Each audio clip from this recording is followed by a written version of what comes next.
Well, I read in this letter that Don Pedro of Aragon comes this night to Messina. He is very near by this. He was not 3 leagues away when I left him. How many gentlemen have you lost in this action? But none of any sort, and none of name. Well, it is a fine exchange when the victor brings home full numbers. I also find here that he hath bestowed much honour upon a young Florentine called Claudio. Much deserved on his part, and equally remembered by Don Pedro. He has borne himself beyond the promise of his years, doing in the figure of a lamb the deeds of a lion. Indeed, he has bettered expectation than you may expect me to tell you how. Well, he hath an uncle here in Messina, will be much glad of it. I have already delivered him letters, and there appeared much joy in him, indeed. So much so that could not show itself modest enough without a badge of bitterness. Did he break out into tears? In great measure. A kind overflow of kindness. There are no faces truer than those that are so blessed. It is better to weep at joy than joy at weeping. I pray you, has seen you when Tanto returned from the wars, or no? I know no one of that name, lady. What is he that you ask for, niece? My cousin means Signor Benedick of Padua. Ah, he's returned, and as pleasant as ever he was. He set up his bills here in Messina and challenged Cupid at the flight, and my uncle's fool, reading the challenge, subscribed for Cupid and challenged him at the bird bolt. I pray you, how many hath he killed and eaten in these wards? Nay, how many hath he killed? For I am sworn to eat all of his killing. Faith, niece, you tax Signor Benedick too highly, but he'll be meet with you, I doubt it not. He has done good service in these wars, lady. Well, you had musty victual, and he hath hope to eat it. He is a valiant trenchman, for he has an excellent stomach. And good soldier too, man. And a good soldier to a lady, but what is he to a lord?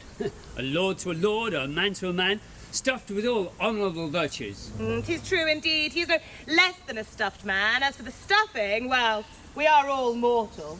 You must not, sir, mistake my niece. There is a kind of merry warfare betwixt her and Signor Benedick. They never meet, but there's a skirmish of wit between them. Alas, he gets nothing by that. In our last conflict, 4 of his 5 wits went halting off, and now he is a whole man governed with 1. If he hath wit enough to keep himself warm, let him bear it for a difference between himself and his horse, for it is all the wealth he have left to be known a reasonable creature. Who is his companion now? Every month he has a new sworn brother. 'Tis possible. Very possible. He wears his faith as but the fashion of his hat. It is ever changing with the next block. I see, lady, the gentleman is not in your books. No. And he were, I would burn my study. No, I pray you, who is his companion now? Is there no young squarer that will make the voyage with him to the devil? He is most in the company of the right noble Claudio. Oh, Lord, he will hang upon him like a disease. He is sooner caught than the pestilence, and the taker run presently mad. Oh, Lord, help the noble Claudio. If he hath caught the Benedict, it'll cost £1,000 ere it be cured. I would hold friends with you, lady. Do, good friend. Faith, niece, you will never run mad. No, not till a hot January. Don Pedro is approached. Good Signor Leonato. Are you come to meet your trouble? The fashion of the world is to avoid cost, and yet you encounter it.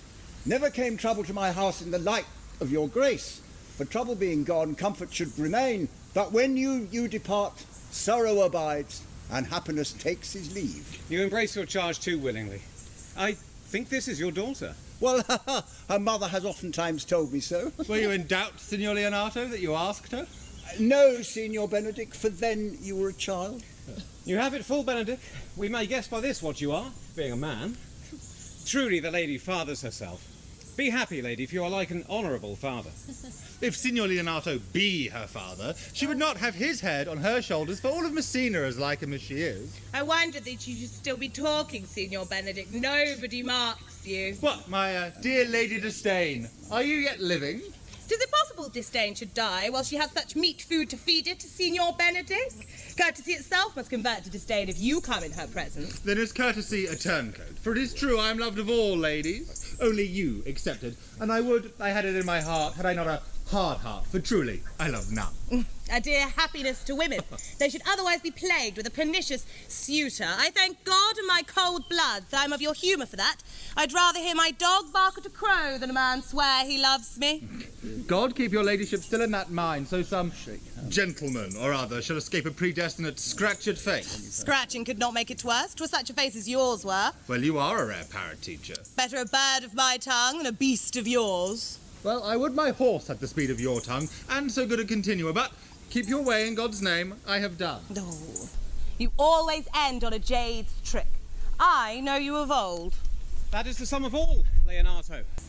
Signor Claudio and Signor Benedick, my dear friend Leonato hath invited you all. I tell him we shall stay at the least a month, and he heartily prays some occasion shall detain us further. I dare swear, though, he is no hypocrite, but prays from his heart. If you swear so, you shall not be forsworn. My lady, I bid you welcome. Being reconciled to the prince, your brother, I owe you every... I thank you. I am not of many words, but I thank you.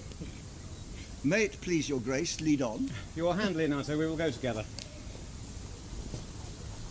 Didst thou, note the daughter of Signor Leonato? I noted her not, but I looked on her.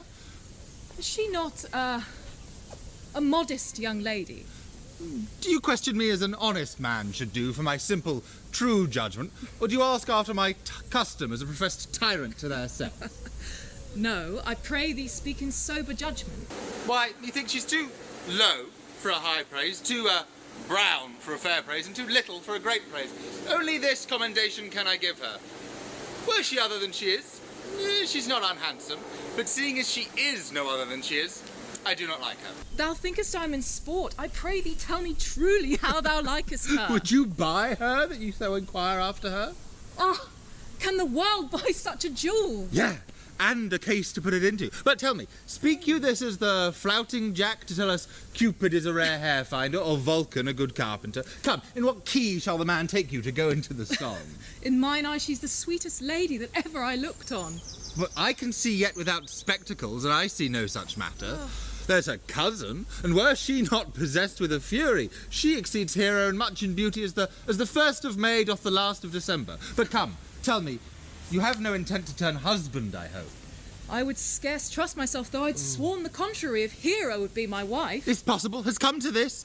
Will the world ne'er see a bachelor who will wear his cap with suspicion? Will I never see a bachelor of 80 again? No, you must put your head into the print, sigh away Sundays. Ah, here comes the prince returned to seek you. What secret hath kept you here that you followed not to Leonato's? I would your grace constrain me to tell you. I charge thee by their allegiance. Claudio, I can be as secret as a dumb man. I would have thee think so, but on my allegiance, mark you. Prince, he is in love.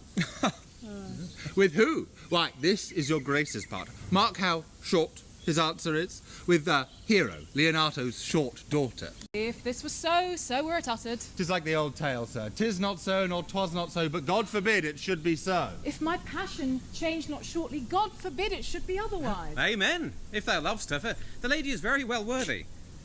You speak this to fetch me in, my lord. No, by my troth I speak my thought. And by faith, my lord, I spoke mine. And by my 2 faiths and 2 troths, my lord, I spoke mine. Oh, that I love her, I feel. That she is worthy, I know. That I neither know how she should be worthy or feel how she should be loved is the opinion that fire will not melt out of me. I will die in it at the stake.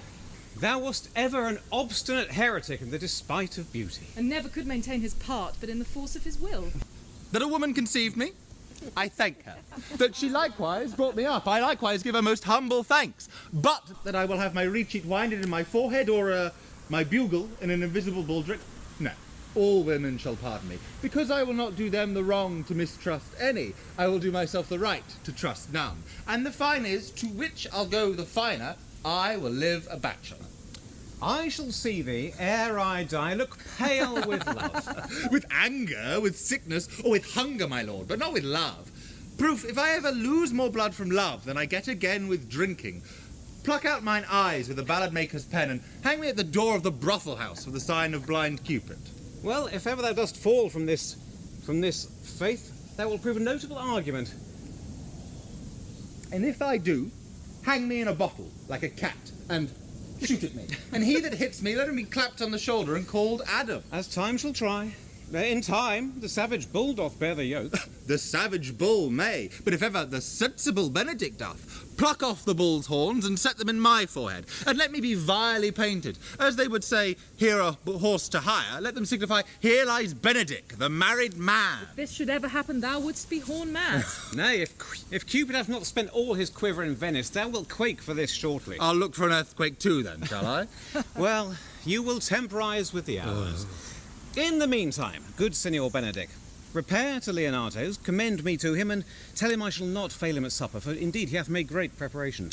I have just enough matter in me for such an embassage, and so I leave you, and I beseech you... To the tuition of God, from my house if I had it. The 6th of July, your loving friend, Benedick. Nay, mock not, mock not. The body of your discourse is somewhat guarded with fragments, and the fragments are somewhat basted on either. Ere you flout old Zens any further, examine your consciences, and so I bid thee farewell.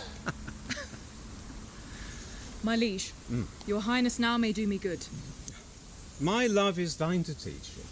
Teach it but how, and you will see how apt it is to learn any hard lesson that may do thee good. Hath Leonato any son, my lord? No heir but Hero. She's his only child. Dost thou affect her, Claudio? Oh, my lord, when we went onward on this ended action, I looked upon her with a soldier's eye that liked, but had a rougher task in hand than to drive liking to the name of love. But now I am returned, and that war thoughts have left their places vacant. In their rooms come thronging soft and delicate desires, all prompting me how fair young Hero is, saying, I liked her ere I went to wars. Thou wilt be like a lover presently, and tire the hero with a book of words. Thou dost love fair Hero, cherish it. I will break with her, and with her father, and thou shalt have her. Was not to this end that thou beganst to twist so fine a story? How sweetly you do minister to love, that no loves grief by his complexion. But lest my liking might too sudden seem, I would have salved it with a longer treatise. No, what need the bridge much broader than the flood? The fairest grant is the necessity. Look, what will serve is fit. 'Tis once thou lovest. I will fit thee with the remedy. I know that we shall have revelling tonight. I will assume thy part in some disguise, and tell fair Hero I am Claudio. In her bosom I'll unclasp my heart. Take her hearing prisoner with the force and strong encounter of my amorous tale. Then after, with our father I shall break, and the conclusion is, she shall be thine. In practice, let us put it presently. I'm telling strange news that you yet dread not of. Oh, are they good? Well, as the event stamps them, but they have good cover. They show well outward. The prince and Count Claudio, while walking in a thick-pleached alley in mine orchard, were thus much overheard by a man of mine. The prince discovered to Count Claudio that he loved my niece, your daughter, and that he meant to acknowledge it tonight in a dance, and if he found her accordant, he would take the present time by the top and instantly break with you of it. Oh, hath the fellow any wit that told you this? A good sharp fellow. I will send for him and question him yourself. No, we will keep it as a dream till it appear. But I will acquaint my daughter with all, that she may be better prepared to give her answer, if peradventure this be true. Come, away.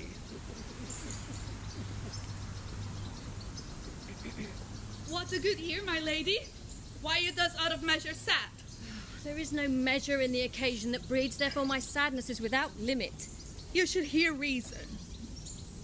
And when I have heard it, what blessing brings it? If not a present remedy, at least a patient sufferance. I wonder that thou, being as thou sayest thou art born under Saturn, goest about to apply a moral medicine to a mortifying mischief. I cannot hide what I am. I must be sad when I have cause and smile at no man's jests, eat when I have stomach and wait on no man's leisure, sleep when I am drowsy and tend on no man's business, laugh when I am merry and claw no man in his humour. Yeah, but you must not make the full show out of it till you may do it without controlment. You have of late stood out against your brother, taking you nearly into his grace, when it is impossible you should take true root but by the fair weather that you make yourself. It is needful that you frame the season for your own harvest. I had rather be a canker in a hedge than a rose in his grace, and it better fits my blood to be disdained of all than to fashion a carriage to rob love from any. In this, though it cannot be said that I am a flattering, honest woman, it cannot be denied but I am a plain-dealing villain. I am trusted with a muzzle, enfranchised with a clog. Therefore, I have decreed not to sing in my cage. If I had my mouth, I would bite. If I had my liberty, I would do my liking. In the meantime, let me be that I am, and seek not to alter me. Can you make no use of your discontent? I make all use of it, for I use it only. Who comes here? Oh, what news, Borachio? I came yonder from a great supper, where your brother was royally entertained by Leonato, and I can give you intelligence of an impending marriage. Will it serve for any model to put mischief on?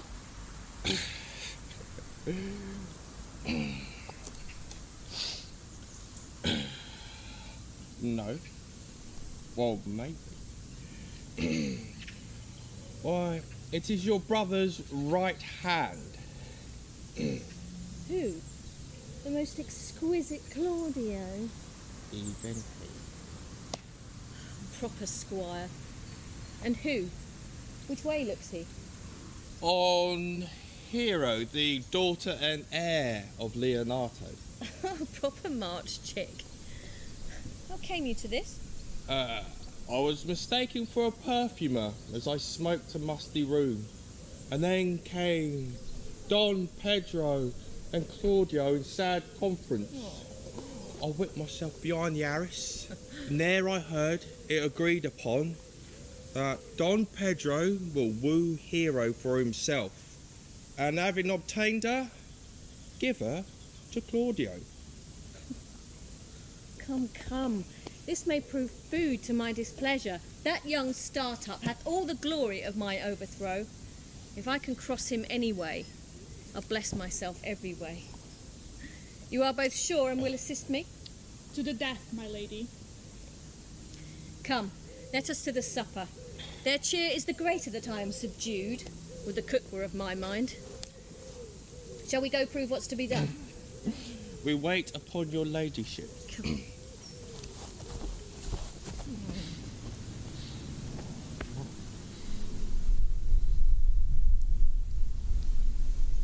Was not Count Joan here at supper? I saw her not. How tartly that lady is.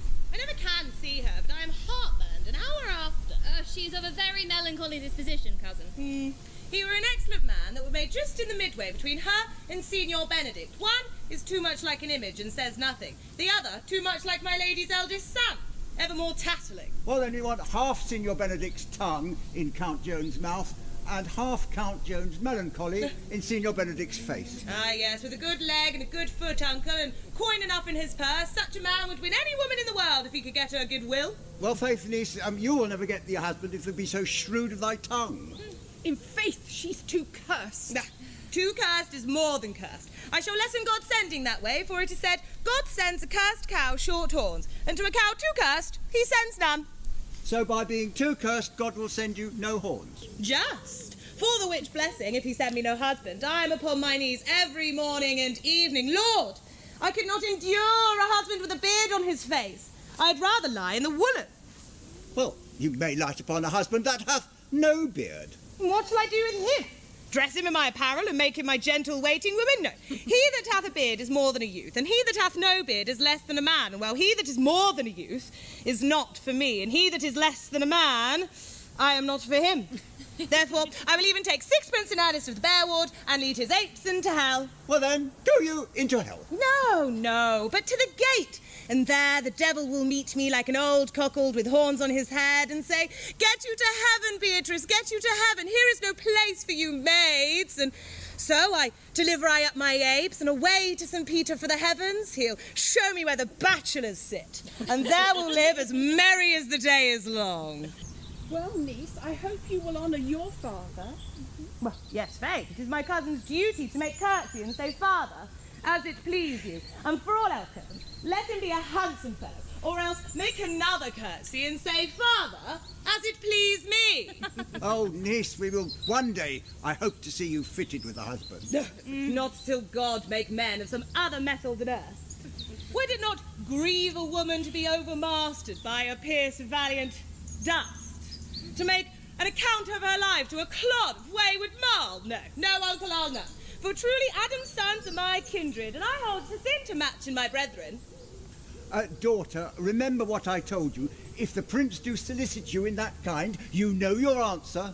The fault be in the music, cousin, if you not be wooed in good time. If the prince be too important, well, tell him there's measure in everything, and so dance out the answer, for, hear me, hero, wooing, wedding and repenting is as a Scotch jig, a measure and a sunk pass. The first suit is hot and hasty, as a Scotch jig and full of fantastical. The wedding is mannerly, modest, as a measure, full of state and ancientry, and then comes repentance, and with his bad legs falls into the sink pass faster and faster until he sink into his grave.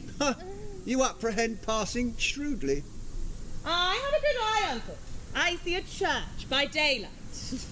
Well, here come the revellers. Hey! Hey!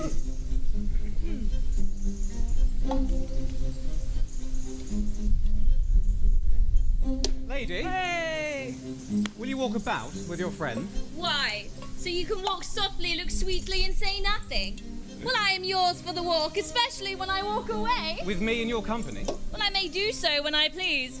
And when please you to do so? When I like the favour, for God defend the lute should be like the case. My visor is Philemon's roof. Within the house is Jove. Why then? Your visor should be thatched.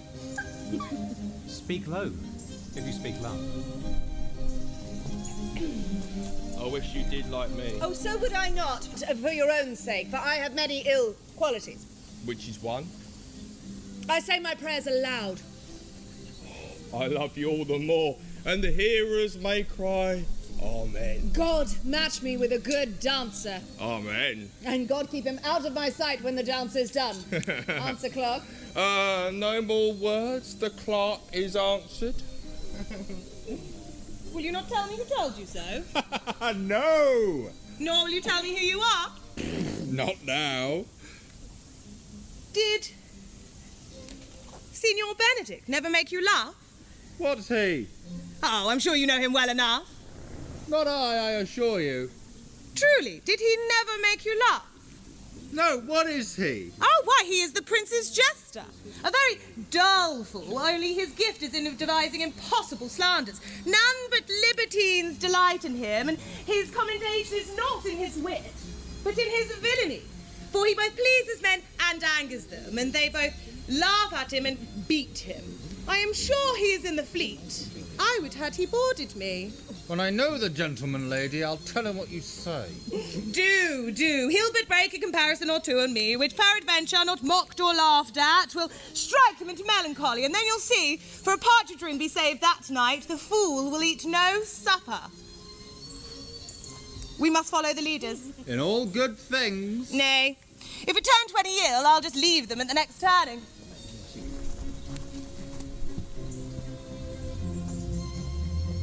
Sure, my brother is amorous on Hero, and hath withdrawn her father to break with him about it. The ladies follow her, but one visor remains. It's Claudio. I know him by his bearing.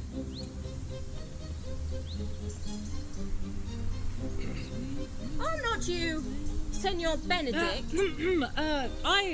You know me well. I'm he.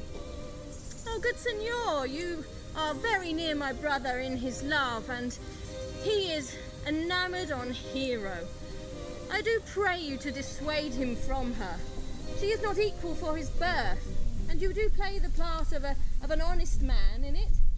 How know you he loves her? I heard him swear his affection. I did too, and I heard that he'd marry her tonight. Come, let us to the supper.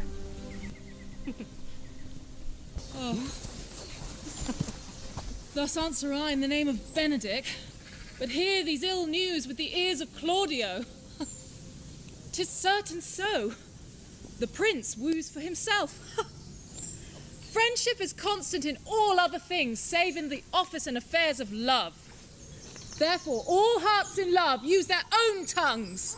Let every eye negotiate for itself, and trust no agent. For beauty is a witch, against whose charms faith melteth into blood. This is an accident of hourly proof, which I mistrusted not. Farewell, therefore, Hero. Claudio! Yea, the same. Come, will you go with me? Whither?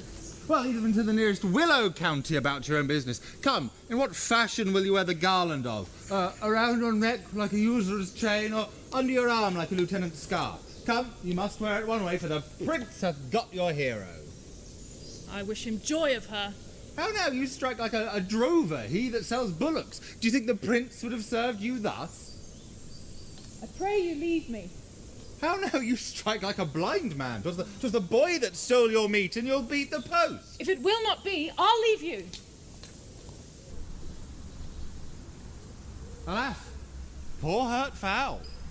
Now will he creep into sedges.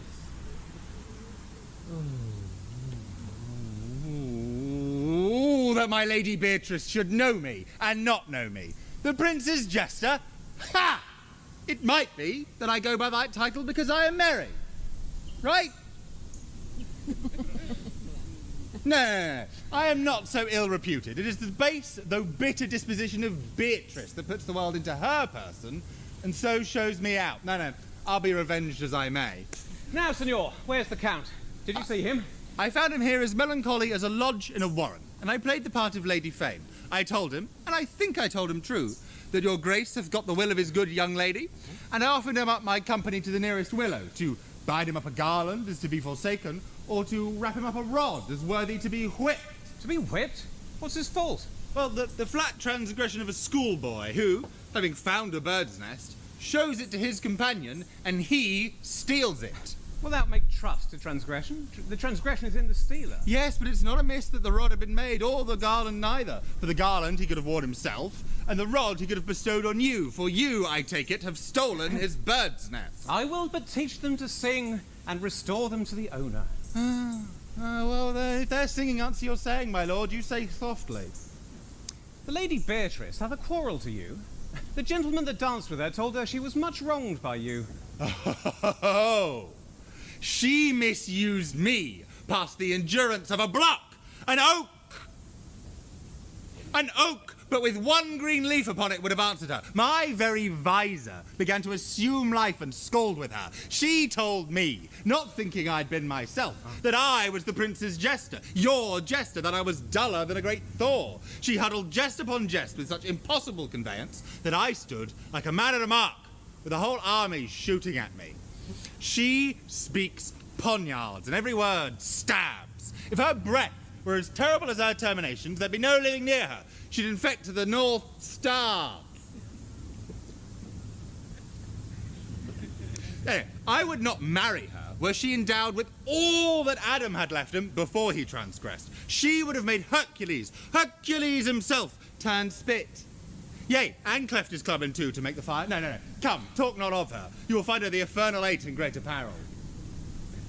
Oh, I would some scholar would conjure her. For while she lives here, a man may live as quiet in hell as in a sanctuary, and people sin upon purpose because they'd rather go thither. And so all hell, horror, and disperturbation follows her.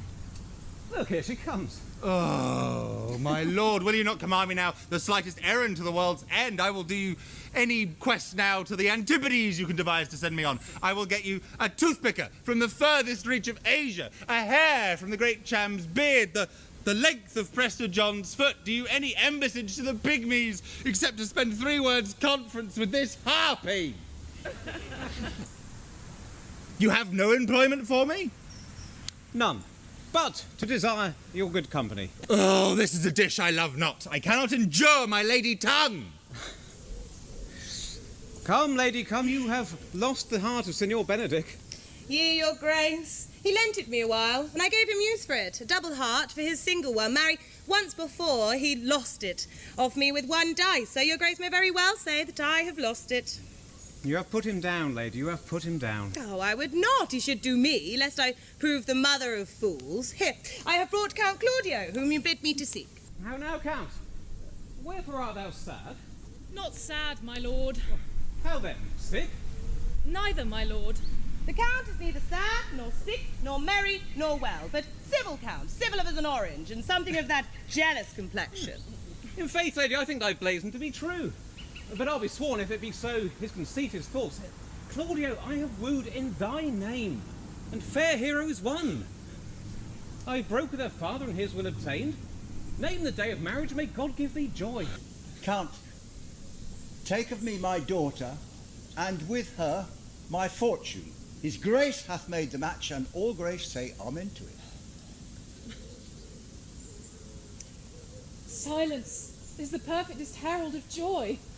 I were but little happy if I could say how much. Lady, as you are mine, I am yours. I give away myself for you, and dote upon the exchange.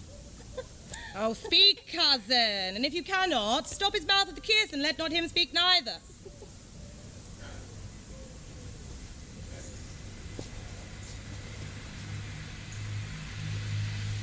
In faith, maid lady, you have a merry heart. You, my lord, I thank it, for it keep on the windy side of care. My cousin tells him in his ear that he is in her heart. And so she doth, cousin. Ah, good lord, for alliance.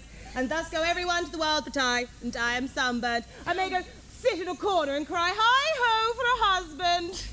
I will get you one, Lady Beatrice.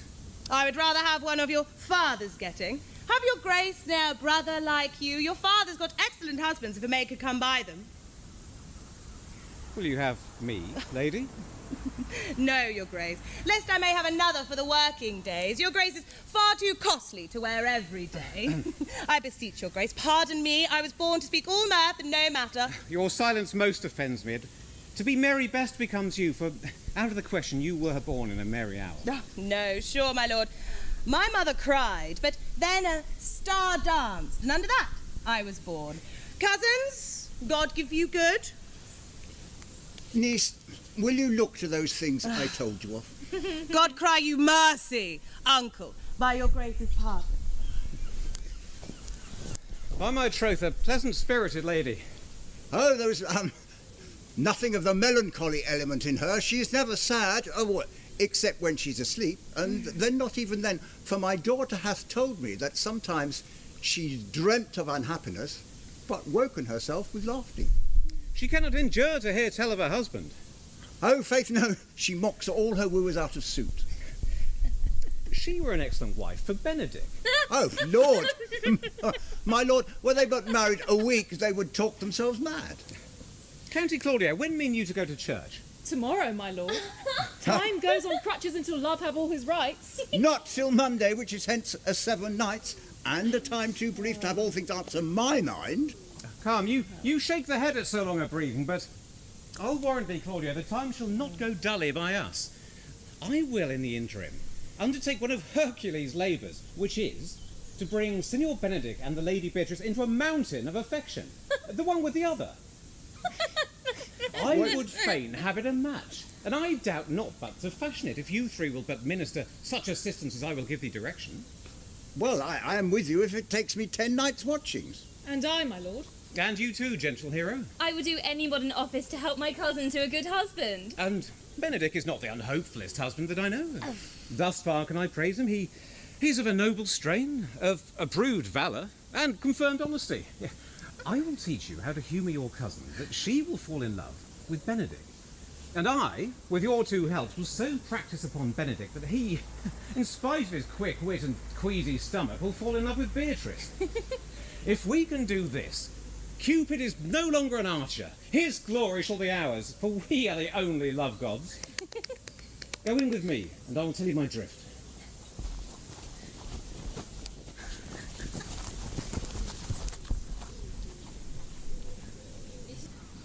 The Count Claudio will marry the daughter of Leonato. Yea, my lady. But I can cross it. Any bar, any cross, any impediment will be medicinable to me, for I am sick in displeasure to him, and whatsoever comes athwart his affections ranges evenly with mine. How canst thou cross this marriage? Well, not honestly, but so covertly that no dishonesty shall appear. Show me briefly how. I think I told you years since how much I am in the favour of Margaret, the gentle waiting woman of Hero. Yes, I remember. And at any unreasonable instance of the night, I can make her appear at a lady's chamber window. But what life is in that to be the death of this marriage? That poison is for you to temper. Go to your brother, Don Pedro, and tell him how he hath wronged his honour by marrying Claudio, whose estimations you do hold so high, to such a stale as Hero. What proof shall I make of that? Proof enough to misuse your brother, vex Claudio, and kill Leonato. Look you for any other issue? Only to despite them, I will endeavour anything. Go then. Find me a meet hour to draw Don Pedro and Claudio alone. Tell them that you know that Hero loves me. They will scarcely believe it without trial, but offer them instances that will seem no less likely than to see me at her chamber window. Hear me term Margaret Hero, and hear Margaret term me Claudio. Do this the night before the marriage, for in the meantime I shall fashion it so that Hero's away, and there will seem such seeming truth in Hero's disloyalty that jealousy shall be called assurance, and all wedding preparation overthrown. Oh, grow this to what adverse reaction you can, and I will put it in practice. Be cunning in the working this, and thy fee is 1,000 ducats. Well, be constant in your accusation, and my cunning shall not shame me. I will presently go learn their day of marriage. Boy! Boy! Signor? Boy? Margaret, in my chamber window there lies a book. Bring it to me here in this orchard. I'm here already, sir. Yeah, I can see that. I would have thee hence and here again.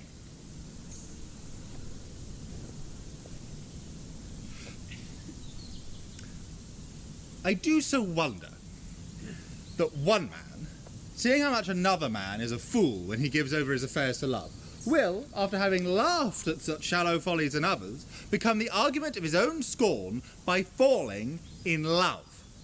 Such a man is Claudio.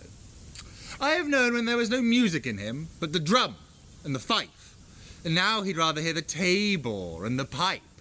I have known when he would walk 10 mile a foot, mind you, to see a good armour. Now will he lie 10 night awake carving the fashion of a new doublet. Ugh. I have known his words used to be proper and prim, like an honest man and a soldier. Now is he turned orthography. His words are so many fantastical banquets, so many strange dishes. May I be converted and see yet with these eyes? I think not. I will not be sworn on it, but until love have turned me into an oyster, it will not make me such a fool. One woman is fair, yet I am well. Another, wise, yet I am well. Another, virtuous-ish, yet I am well. But until all three graces come in one woman shall not come in my grace. Rich she shall be, that's certain. Wise, or I'll none. Virtuous, or I'll never cheapen her. Mild, I'll never look on her.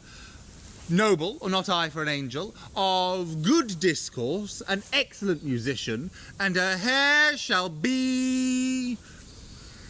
whatever colour it please God. Oh, the Prince and Monsieur Love, I will hide me in the arbour. See where Benedick hath hid himself. Very well, my lord. Come hither, Leonato. What was it you told me of today? That your niece Beatrice was in love with Signor Benedick? What? Stalk on, the foul sits. I did never think that lady should have loved any man.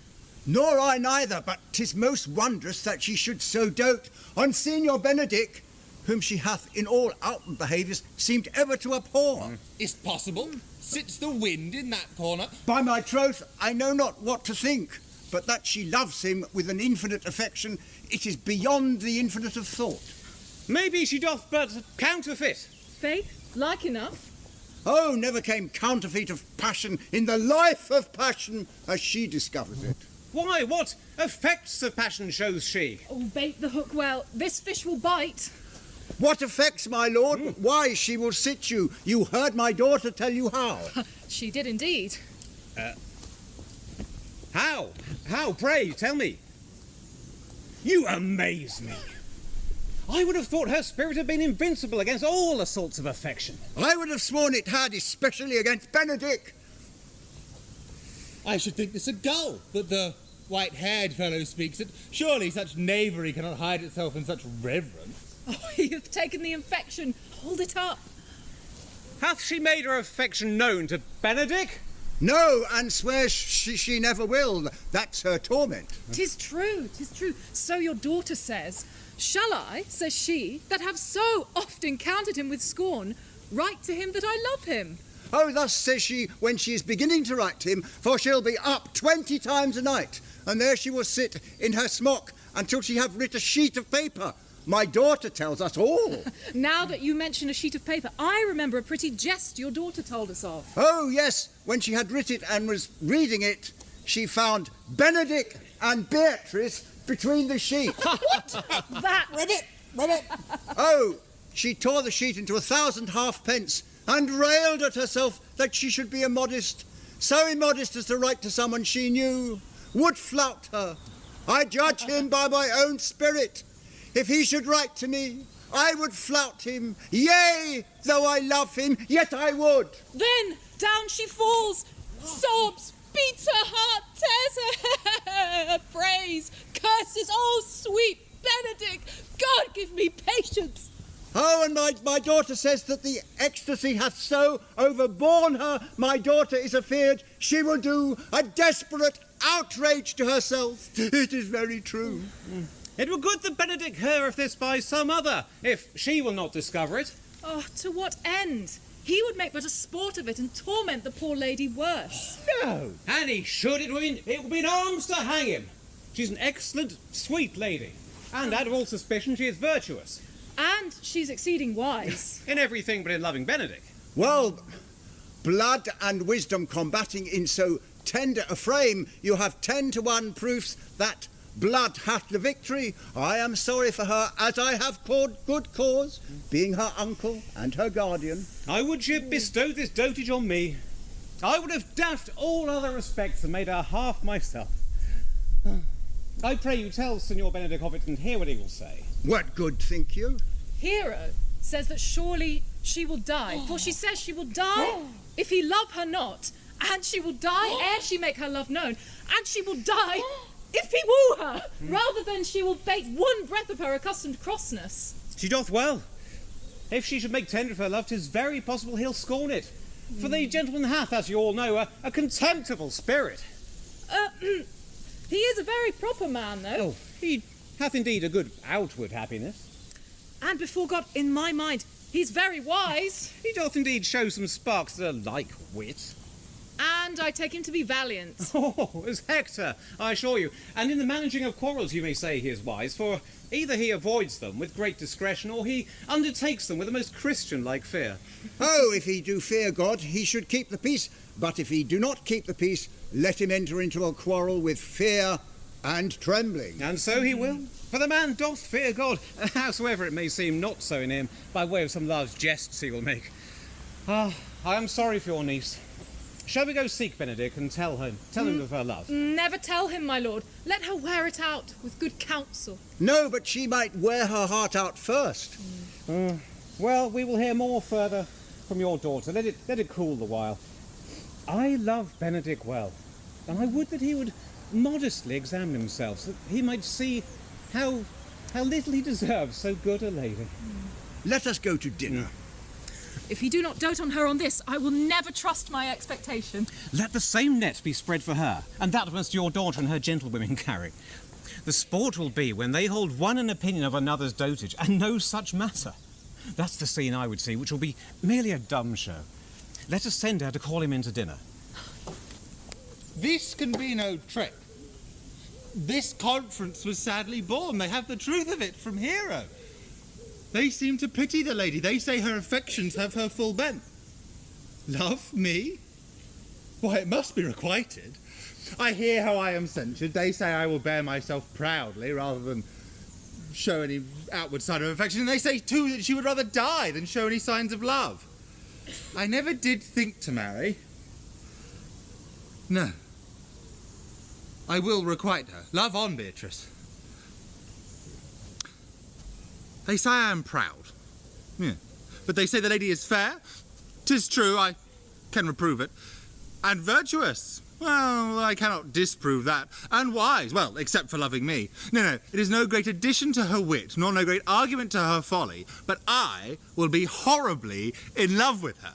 Sure, I may have some odd quirks and remnants of wit railed upon me because I have so long argued against marriage, but doth not the appetite alter, eh?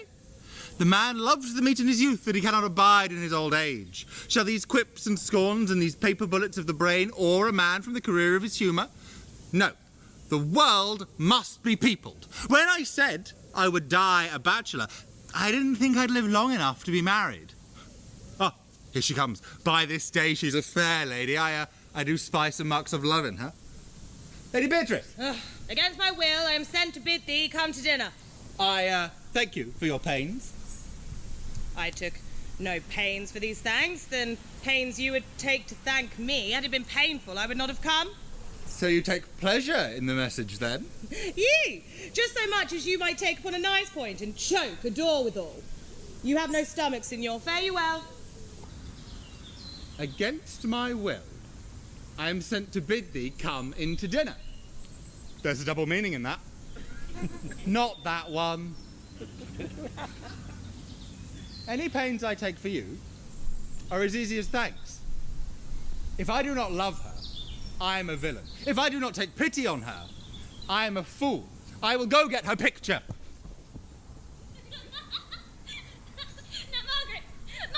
Margaret, when Beatrice does come, as we trace this alley up and down, our talk must only be of Benedick. Oh, when I do name him, let it be thy part to praise him more than ever man did merit. My talk to thee must be how Benedick is sick in love with Beatrice. Of this matter is crafty little Cupid's arrow made their wounds only by hearsay. Oh, hear you not my part in the dialogue? No, look, Beatrice, for look, like a lorping runs close to the ground to hear our conference. Oh, that we go near her, that her ear lose nothing of the false sweet bait we lay for it.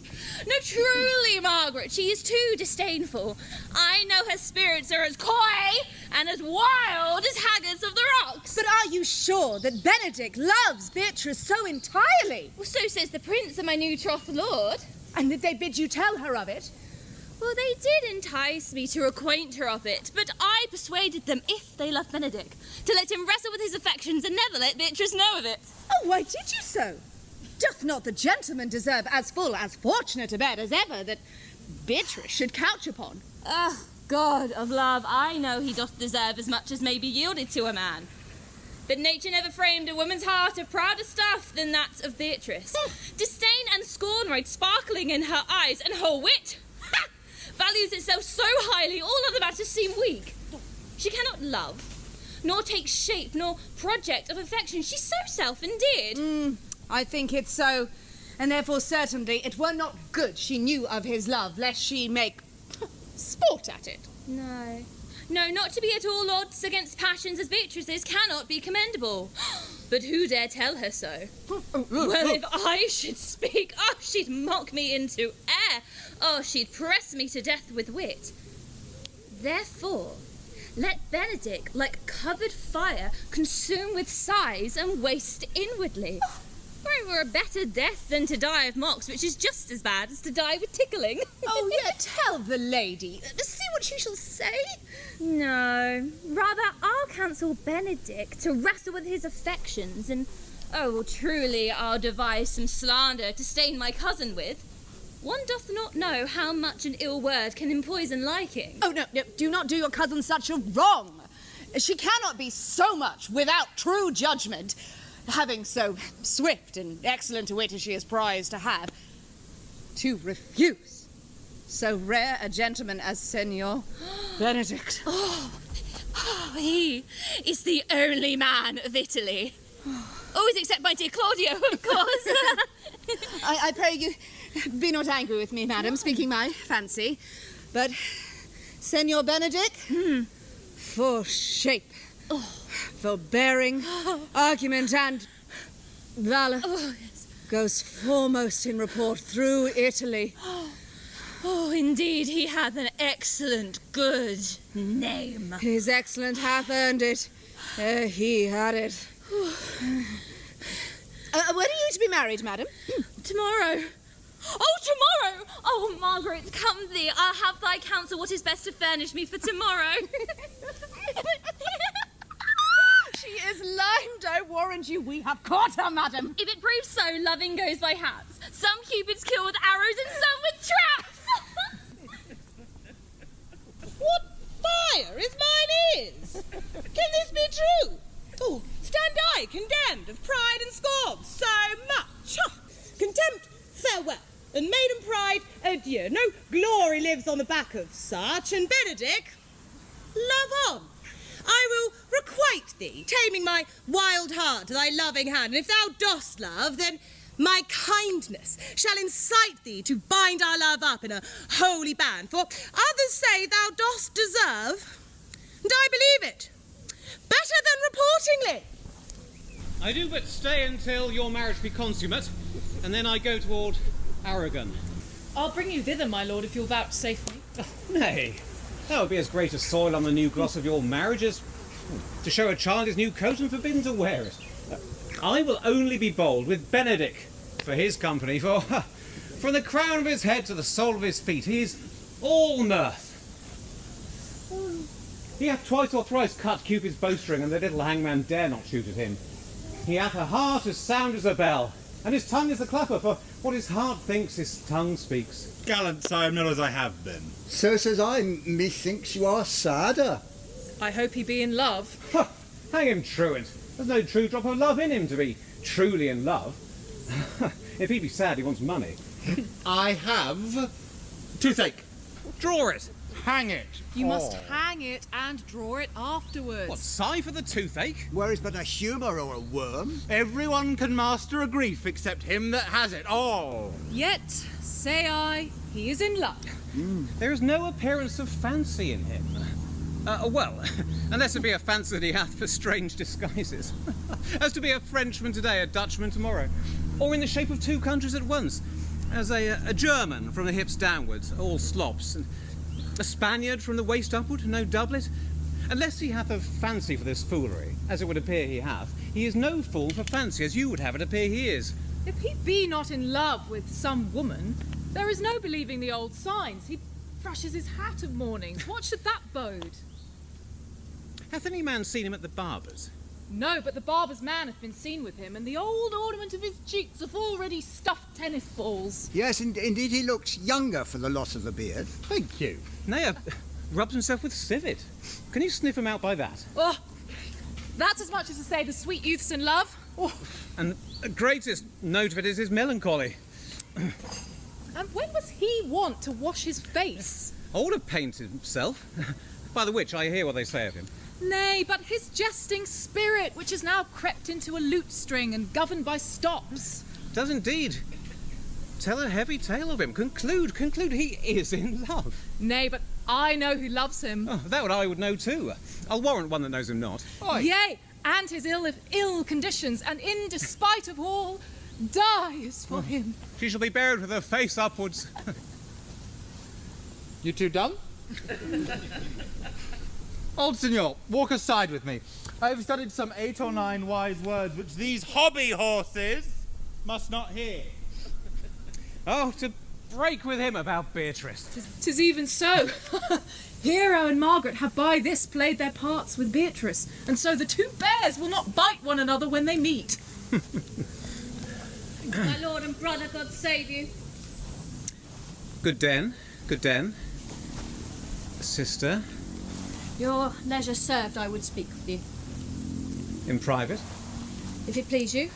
Yet Count Claudio may stay, for what I would speak of concerns him. Why? What's the matter? It means your lordship to be married tomorrow. You know he does. I know not that, when he knows what I know. If there be any impediment, I pray you discover it. You may think I love you not. Let that appear hereafter, and aim the better at me, by that I now will manifest. For my brother, I think he holds you well, and in dearness of heart hath holp to effect your ensuing marriage. Surely suit ill spent and labour ill bestowed. Why? What is the matter? I came hither to tell you, and circumstances shortened, for she has been too long a talking of, the lady is disloyal. Who? Hero? Even she. Leonato's hero. Your hero. Every man's hero. Disloyal. Oh, that word is too good to paint out her wickedness. I could say she were worse. Think you of a worse title, and I will fit her to it. Wonder not till further warrant. Go but with me this evening, and you will see her chamber window entered, even the night before her wedding day. If you still love her, then tomorrow wed her, but it would better fit your honour to change your mind. May this be so. I will not think it. If you dare not trust that you see, confess not that you know. If you would but follow me, I will show you enough, and when you have seen more and heard more, proceed accordingly. If I see anything tonight why I should not marry, tomorrow, in the congregation where I should marry, there will I shame her. And as I wooed for thee to obtain her, I will join with thee to disgrace her. I will disparage her no farther until you are my witnesses. Bear it coldly but till midnight, and let the issue show itself. Day unto Wortley turned. Oh, mischief strangely thwarting! Oh, plague, right well prevented! So will you say when you've seen the sequel.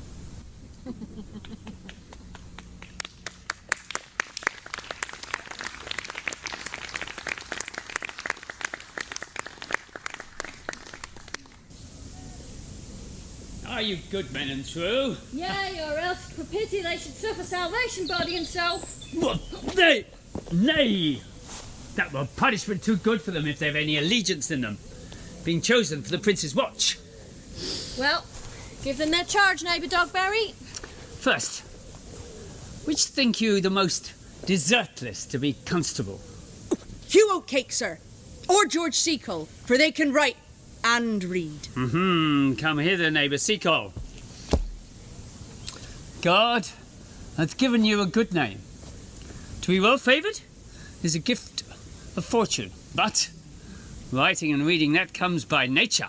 Both which, Master Constable? You have, I knew that to be your answer. Well, for your favour, give thanks to God and make no boast of it. As for the writing and reading, let that come to light when there's no need of such vanity. You are thought to be the most senseless and fit man to be constable. Therefore, you will bear the lantern. The lantern. The lantern. This is your charge. Sorry. You must comprehend all vagrant men and charge them stand in the prince's name. How if they will not stand. Well, then, let them be, and go their way. And then call the watch together presently, and thank God that you're free of a knave. They will not stand when they are bidden. They are none of the prince's subjects. True. And the watch must meddle with none but the prince's subjects. I would have no noise on the streets. For the watch to babble and talk is not to be endured. We would rather sleep than talk. We know what belongs to a watch. Aha, you speak like an ancient and most quiet watchman.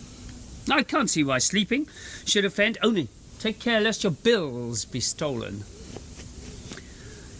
You must call at all the alehouses and bid those that are drunk get them to bed. How if they will not? Well, let them be. And then, in the morning when they're sober, if they give you not the better answer, then you may say they are not the men you took them for. Well, sir. If you should meet a thief, you may suspect him by your office to be no good man, and of such men, to meddle or mess with them is not better for your honesty. If we know them to be a thief, shall we not lay hands on him?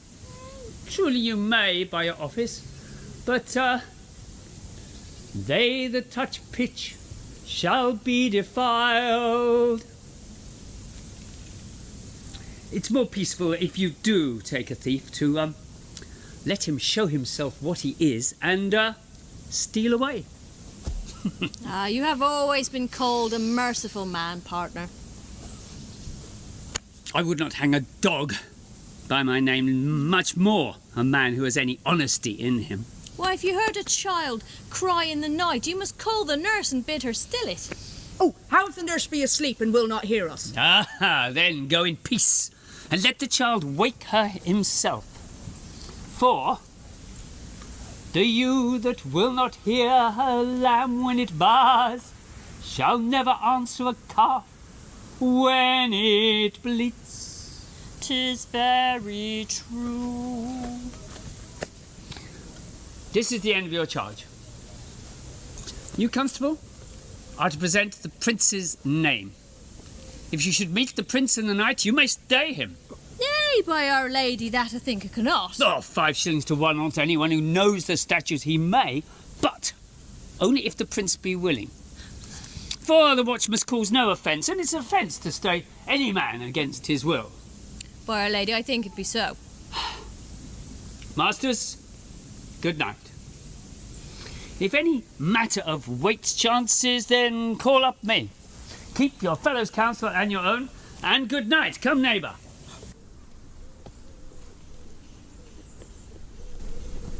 Well, masters, we have our charge. Let us sit upon the church bench until 2 o'clock and then all to bed. One word more. Good neighbours, I pray you keep watch over Leonato's door. The wedding being tomorrow, there's a great coil there tonight. Be vigilant, I beseech thee.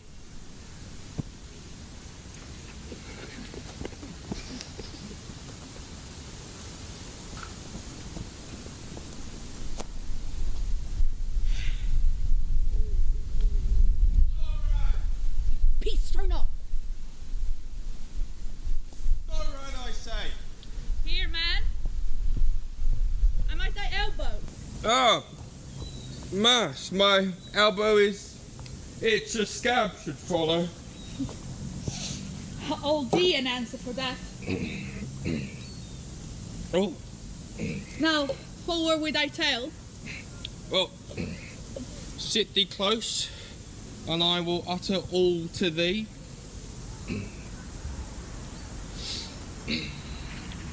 Thou should knowest that I have earnt oft on Joan, our mistress, 1,000 ducats. Is it possible that any villainy should be so dear? Thou should rather ask if any villainy should be so rich. When rich villains are in need of poor ones, poor ones may ask what price they will. I wonder at it. Thou shows that thou is unconfirmed. Thou knowest that the fashion of a doublet or a hat or a cloak is nothing to a man. Yeah, it is apparel. No, I mean the fashion. Yeah, fashion is the fashion. Tush, I might as well say the fool is a fool. No. The fashion, what a deformed thief this fashion is. I know that deformed. He's a vile thief this 7 year, and now walks up and down like a gentleman. I know his name. Did thou see somebody? No? Was the vein on the house? I see it's not. But what I say, what a deformed thief this fashion is, and turns giddly hot bloods between 14 and 5 and 30, fashioning them like the Pharaoh's soldiers in a reeky painting, or like God's bells priests in an old church window, or like shaven Hercules, smirched in a worm-eaten tapestry where his codpiece is as massy as his club. Yes, all this I see, and I see that the fashion wears out more apparel than the man. Yes, art not thou thyself giddy with the fashion too, that thou hast shifted out of thy tale into telling me of the fashion? No, not so neither. For tonight, you should know that I have wooed Margaret, the gentle waiting woman of Hero, by the name of Hero, and she leans out of her mistress's window and bids me 1,000 times good night. I tell this tale vilely, for firstly I should say that Claudio and Don Pedro and our mistress is placed, planted and possessed in an orchard nearby to see this amicable encounter. And thought they Margaret was hero. Well, 2 of them did, Don Pedro and Claudio, but the devil, our mistress, knew she was Margaret, and partly by her oaths, which did first possess them, and partly by the dark night which did deceive them, but chiefly by my villainy, which confirmed any slander that Don Joan had made. Off went Claudio vexed, and he swore he would meet Hero next morning as appointed in the church, and in front of the whole congregation shame her with what he saw and send her home without a husband. I charge you in the prince's name, stand! Masters?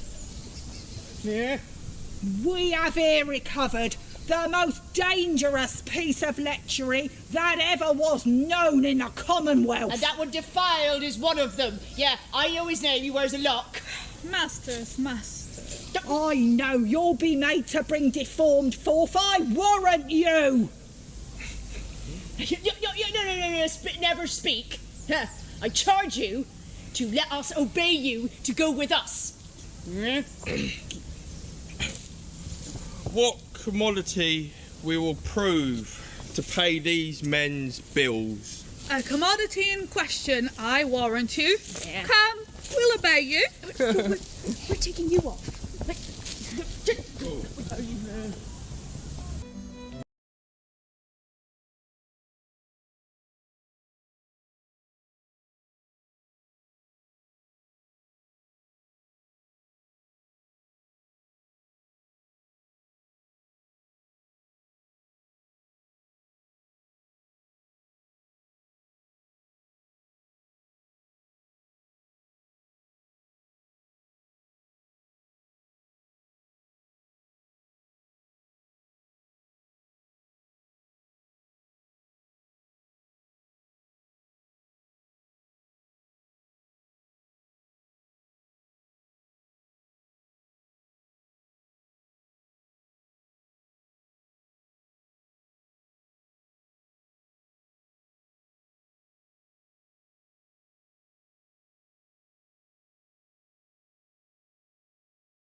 troth, I think your other rabata were better. No, pray thee, good Meg, I will wear this. No, by my troth, it is not good. And your cousin will say so, I warrant you. Oh, my cousin is a fool, and thou art another. For God give me joy, my heart is exceedingly heavy, Margaret. Oh, be all the heavier soon with the weight of a man. Oh, fie upon thee, art thou ashamed? Of what, lady? Of speaking honourably? Is not marriage honourable in a beggar? Is not your lord honourable without marriage? Oh, I think you would have me say, saving your reverence a husband. No. And bad thinking rest not true speaking. I'll offend nobody.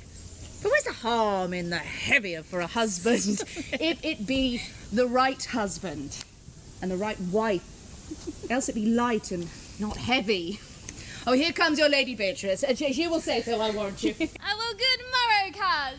Good morrow, sweet hero. Oh, why, how now? Thou seek in the sickest tune. I'm out of all other tunes, methinks. Claps into the light of love. That goes without a burden. You sing it, I'll dance it. Ye light of love, with your heels, if your husband have stables enough, you shall see he'll lack no barns. Illegitimate construction. I'll scorn that with my heels. 'Tis 5 o'clock, cousin. 'Tis time you were ready. By my troth, I am exceeding sick. Hi-ho! Oh, for a hawk, a horse, or a husband? For the letter that begins them all. H. Well, if you not be turned turk, there's no more sailing by the star. What means this fool, trow? Oh, nothing, aye. But God grant everyone their heart's desires. Yes, cousin, look. The Count sent me this veil. It is of excellent perfume. No, I am stuffed, cousin. I cannot smell. Oh, a maid and stuff. There's goodly catching of a cold. God help me. How long have you professed apprehension? E'er since you left it. Doth not my wit become me rarely? No, it is not seen often enough. You should bear it in your cap. By my troth, I am sick. Oh, get you some of that Cardus Benedictus, and lay it to your heart. It's the only thing for qualm. There thou sprickest her with a thistle, Margaret. It's Benedictus. Have you some moral in this Benedictus? Moral? By my truth, I have no moral meaning. I meant plain holy thistle. Oh, you may think perchance that I think you're in love. No, by a lady. I am not such a fool to think what I list. Nor I list not to think what I can. Yet I cannot think that you are in love, or that you will be in love, or that you can be in love. Yet Benedick was such another, and now he has become a man. He swore he would never marry, and now in despite of his heart he eats his meat without grudging. Yes. Oh, how you may be converted, lady, I know not. But methinks you look with your eyes, as other women do. What pace is this that keeps thy tongue? Not a false gallop. Madam, withdraw! The prince, the count, but Signor Benedict, Don Joan, and all the gallants of the town have come to fetch you to church. Oh, how to dress me, good Meg and good cousin!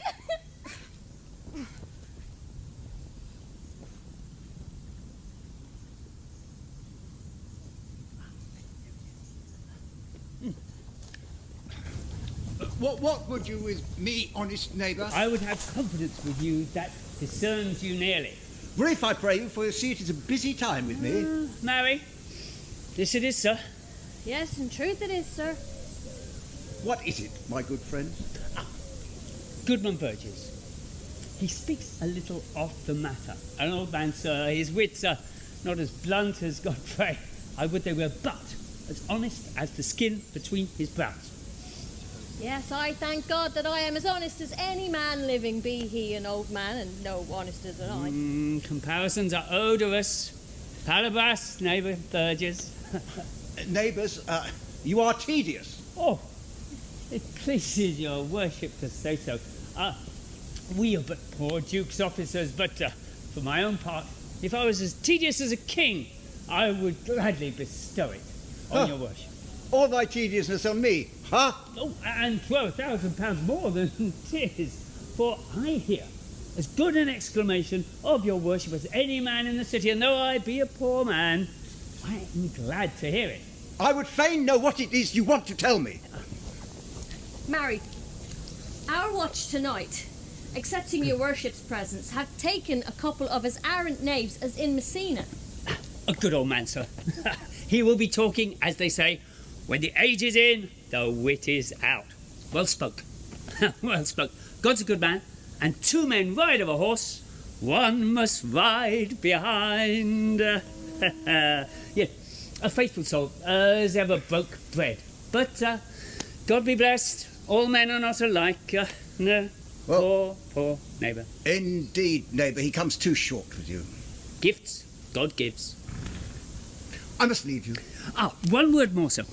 Our watch have indeed comprehended two auspicious persons, and we would have them examined this morning before your worship. Take their examination yourself and bring it to me, for you see, it is a very busy time with me. It shall be vigilant. And take a glass of wine.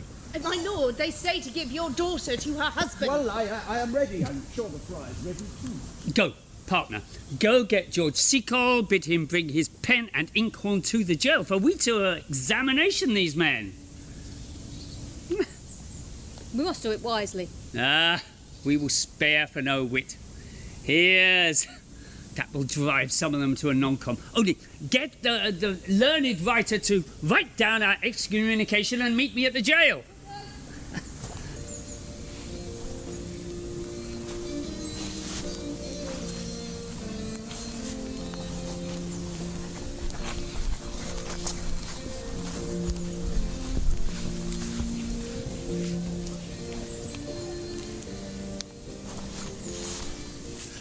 Come, Friar Francis, be brief only to the plain form of marriage, and you shall recount the particular duties hereafter.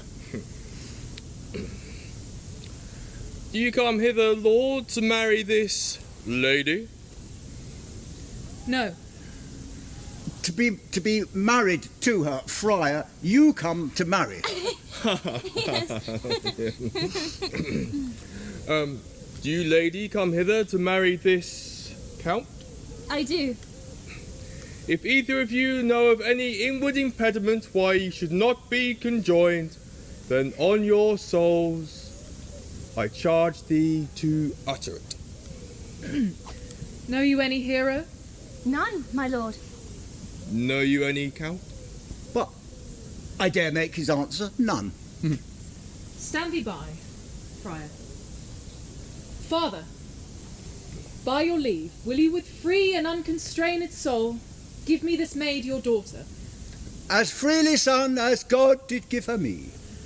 And what have I to give you back, whose worth may counterpoise this rich and precious gift? Nothing, unless you render her again. Sweet prince, you learn me noble thankfulness.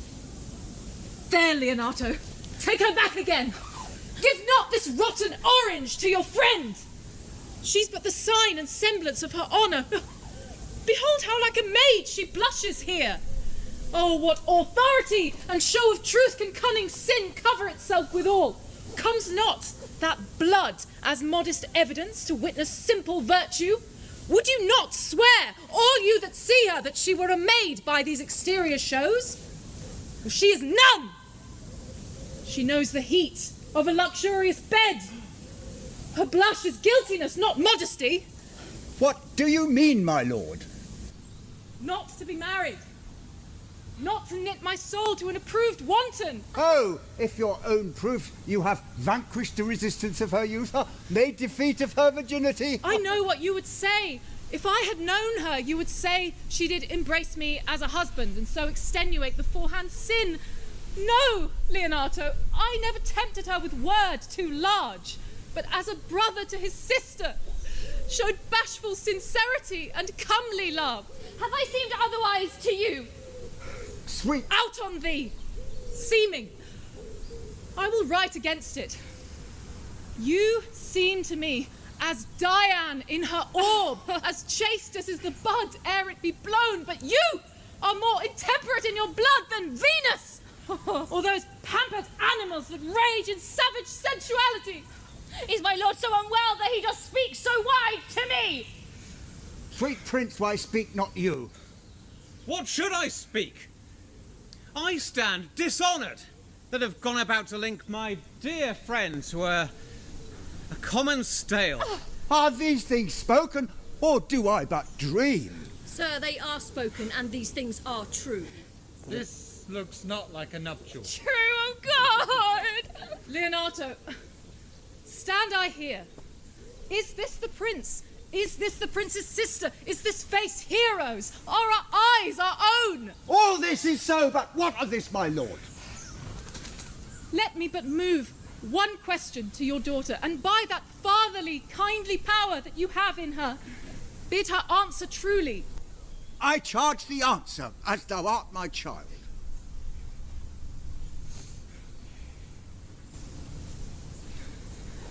What man was he? Talked with you yesternight, out at your window betwixt 12 and 1. If you are a maid, answer to this. I spoke with no man at that hour, my lord. Why then, thou art no maiden.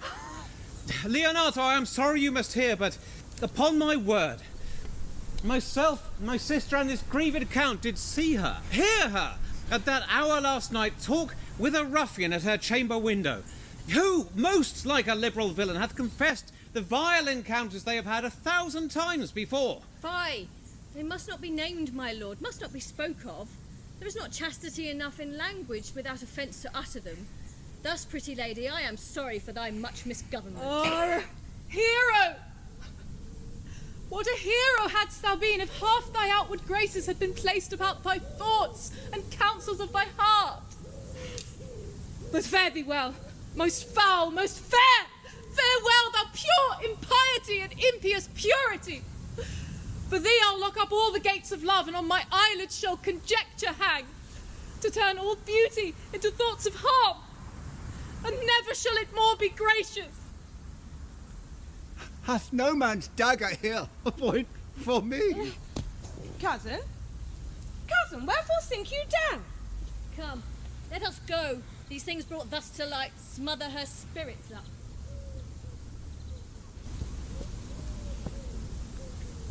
Cousin. How doth the lady?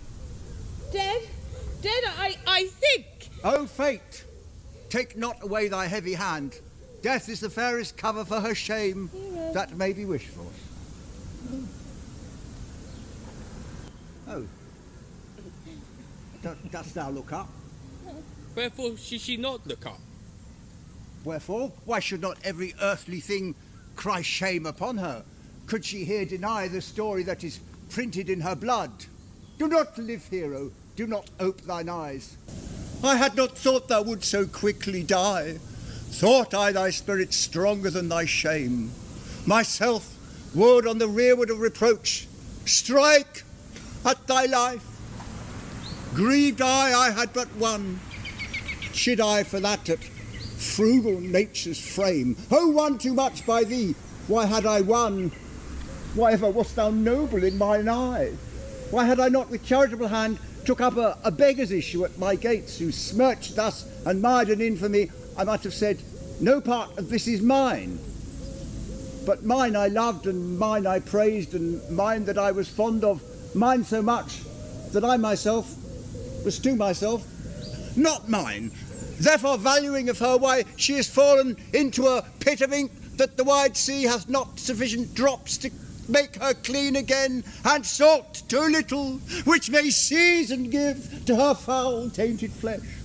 Sir, be patient. For mine own part, I am so attired in wonder I don't know what to say. Oh, my soul, my cousin is belied. Were you her bedfellow yesternight? No, truly not, although until last night, these past 12 months, I have been her bedfellow. Confirmed that is stronger made, which was before barred up with bars of iron. She not denies it. Hence from her, let her die. Hear me a little, for I've been silent too long and given way to this course of fortune.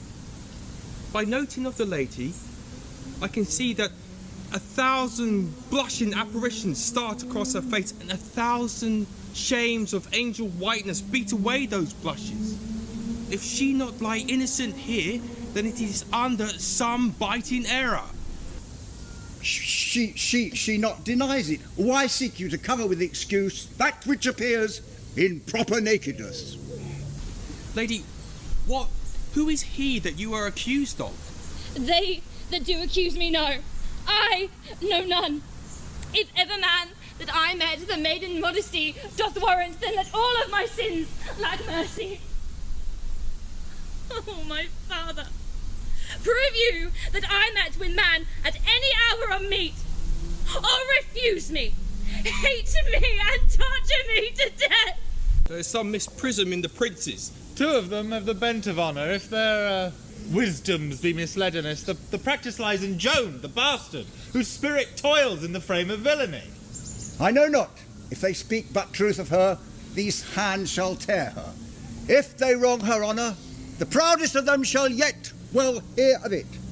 Age hath not so dried my blood, or time eat up my invention, nor fortune made such havoc of my means, nor my bad life reft me so much of friends, but they shall find awakened here both strength of limb and policy of mind to quit me of them thoroughly. Pause a minute and let my counsel sway you in this case. The princes have left Lady Hero here for dead, or published that she's dead indeed. Lay mournful epitaphs on your family's old memorial, and do all the ostentation that pertains to burial. But what, Friar, will this achieve? What will it do? Why, if it is done well, it will replace slander with remorse, and that will do some good. And so will it fare with Claudio. Once he has heard that Hero has died upon his word, then the sweetness of her life will enter into the study of her imagination. And if it is not so, then a fate that best befits a wounded reputation, a reclusive and religious life, out of mind, thought and injury. Signor Leonato, let the friar advise you. For mine own part, you know my love and respect is very much into the Prince and Claudio. In this matter, I will deal as secretly and as dumbly as your soul should with your body. Well, seeing that I flow in grief, the smallest twine may lead me. 'Tis well consented then, and presently away. Come, lady, die to live this wedding day.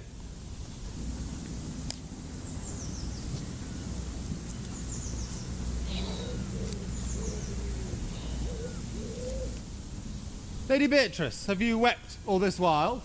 Ye, and I'll weep a while longer. I do not desire that. You have no reason to. I do it freely. Surely I think your fair cousin is wrong. How much might the man deserve of me that would right her? Is there any way to show such friendship? A very even way, but no such friend. May a man do it? It is a man's office, but not yours. I do love nothing in the world so well as you. Is that not strange? As strange as the thing I know not. It were just as possible for me to say I love nothing as well as you, but believe me not, and yet I lie not. I confess nothing, nor I deny nothing. I am sorry for my cousin. By my sword, thou lovest me. Do not swear it and eat it. I will swear it that thou lovest me, and I'll make him eat it that says I love not you. Will you not eat your word? With no sauce that can be devised to it. I protest I love thee. Why then, God forgive me. What offence, sweet Beatrice? I was about to protest. I loved you. Well, do it with all your heart. I love you with so much of my heart, none is left to protest. Come, bid me do anything for you. Kill Claudio? No, not for the whole wide world. You kill me to deny it. Fare you well. No, Lady Beatrice. I am gone. No, I am here. I pray you. There is no love in you. Let me go. Nay, Lady Beatrice. In faith, I will go. We will be friends first. You dare sooner be my friend than fight with mine enemy. Is Claudio thine enemy? Is he not? In the height proved a villain that hath slandered, scorned, and dishonoured my kinswoman. Oh, that I were a man! What, bear her in hand until they come to take hand, and then with public accusation, uncovered slander, unmitigated rancour. Oh, God, that I were a man! I'd eat his heart in the marketplace. Lady Beatrice. Talk with a man at a window, a proper saying. Beatrice. Oh, sweet hero, she is wronged, she is good! She's undone! Lady It's all Beatrice. princes and counties!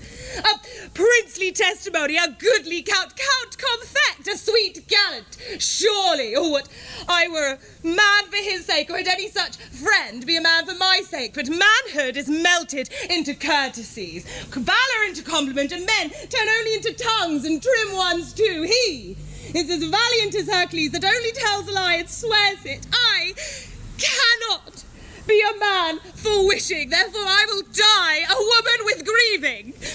Think you in your soul that Count Claudio hath wronged Hero? Yes, as sure as I have thought or a soul.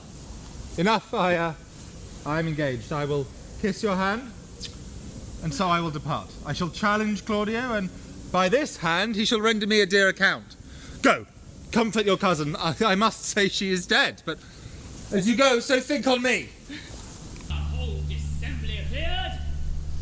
Stool and a cushion for the sexton. Which be the malefactors? That am I, and my partner. Nay, that be certain, and we have the exhibition to examine. But which are the offenders that are to be examined? Let them come before Master Constable. Yea, Mary, bring them forth. What is your name, friend? Borachio. Pray, write down Borachio. Yours, Sarah? I am a gentleman, sir, and my name is Conrade. Pray, write Master Gentleman Conrad. Masters, do you serve God? Yes, sir, we hope. Write down that they hope they serve God. But write God first, for God defend, but God should come before such villains. Yeah. Masters, it is proved already that you are little more than false knaves, and it shall be nearly thought so soon. How answer you for yourselves? Marry, sir, we say we are none. Yea, a marvellous witty fellow, I warrant you, but I will go about with him. Come hither, Sarah, a word in your ear. It is thought you are false knaves! False knaves! Sir, we are not. Oh, God's teeth, go about. Sure, they are in a pretty tale. Write down, they are none. Master Constable, you go not the way to examine. You must call forth the watch that are their accusers. Yea, Mary, that is the eftest way, yes. Let the watch come forth. I charge you, in the prince's name, accuse these men. This man did say that Don Joan, the prince's sister, was a villain. Right, Don Joan, a villain. Why? This is flat perjury to call the prince's sister villain. Peace. I do not like your looks. What heard you him say else? Marry, that he did receive 1,000 ducats of Don Joan for accusing the Lady Hero wrongfully. Flat burglary as ever was committed. Yea, by mass, that it is. What else, fellow? Oh, and Count Claudio did mean upon his word to disgrace Hero before the whole assembly and not marry her. Thou shalt be condemned into everlasting redemption for this. What else? That is all. And this is more, masters, than you can deny. Don Joan is this morning secretly stolen away. Hero was in this manner accused, in this very manner refused, and upon the grief of this suddenly died. Master Constable, let these men be bound and brought to Leonato's.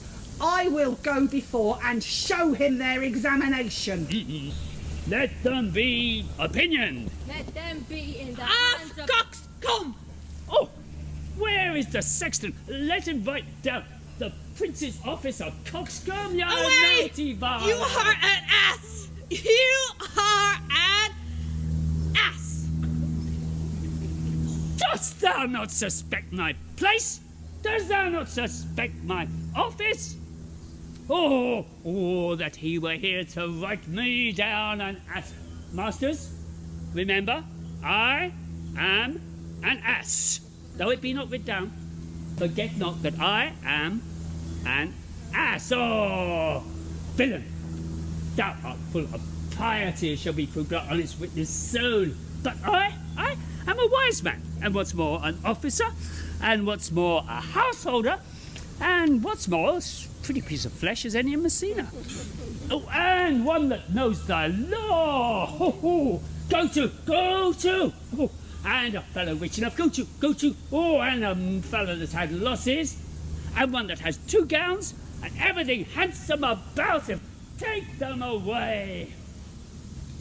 Oh.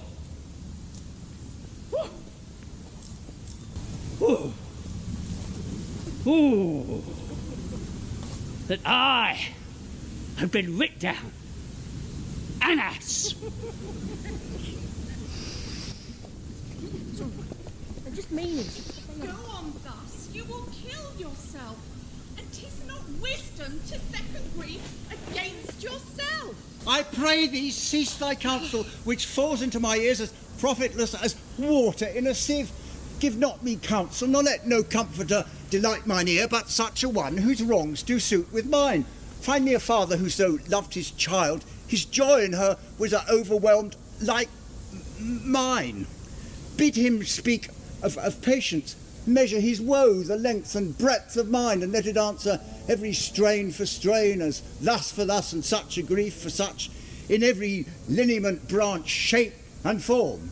If such a one would smile, and stroke his beard, and sorrow wag, cry when he should groan, patch grief with proverbs, make misfortune drunk with candle wasters, bring that one to me, and I of him will gather patience.